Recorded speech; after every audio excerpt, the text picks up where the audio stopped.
আসসালামু আলাইকুম। Hello guys, আপনারা কেমন আছেন? আশা করি ভালোই আছেন। আজকে আপনাদের দেখাবো খাসির মাংস দিয়ে পোলাও রান্না করা। এটা চাল কিন্তু ভাতের চাল। আপনার এক পর মতো খাসির মাংস ছিল, আদেশের চালের মধ্যে রান্না করব।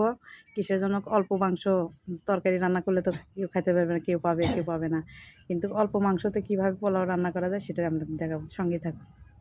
আসসালামু আলাইকুম আপারা ভাইয়ারা, আজকে আমি খাসির মাংস দিয়ে পোলাও রান্না করে দেখাবো, বিরিয়ানি রান্না করে দেখাবো, খাসির বিরিয়ানি। এই তো পেঁয়াজ দিছি, মরিচ দিছি, তেজপাতা দিছি, এখন মশলা বাটা দিচ্ছি সব। তারপরে এই যে দিয়ে দিলাম, এই যে মশলা গোটা দিয়ে দিলাম, সাদা মশলার গোটা দিয়ে দিলাম।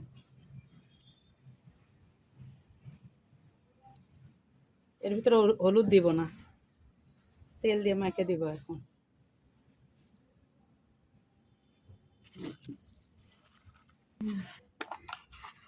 তারপরে লবণ দিব, দিয়ে এখন মাখে দিব।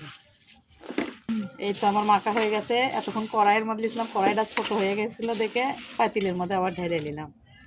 হাফ কেজি চাল তো ওটা ছোটো হয়ে যায়। কড়াত করে রান্না করার অভ্যেস হয়ে গেছে দেখে, রান্না করার অভ্যেস হয়ে গেছে দেখে সেই জন্য মনে করেন যে পাতিলে তো রান্না করতে পারি না। তো হয়ে গেছে, ঢেকে দিব। এই যে পানিগুলো টানে নিছে, আর একটু টানে নিলে মাংস ঢেলে দিব। হলুদ দেইনি, মাংসটা হলুদ আছে দেখে সেদিন হলুদ দিলাম। সঙ্গে থাকুন।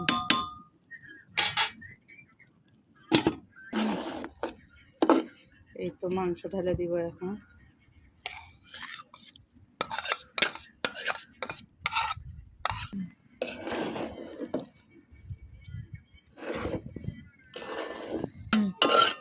এই যে আমার পোলাও রান্না হয়ে গেছে।